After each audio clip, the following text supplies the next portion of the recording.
Have you ever seen someone ruin their life in just a few seconds? How did they do it?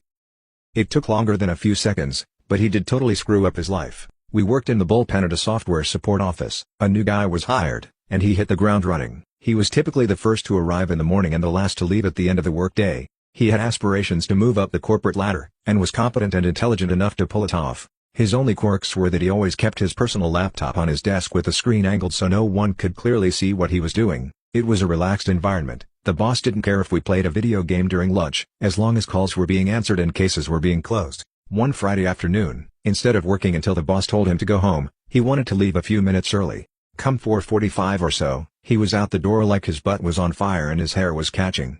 It was out of character for him, but the rest of us didn't give it much thought. The next Monday, he was nowhere to be seen. The boss called us together for a quick huddle meeting, and informed us that we were to equally divide his caseload among us, and there would be no further discussion about him, period.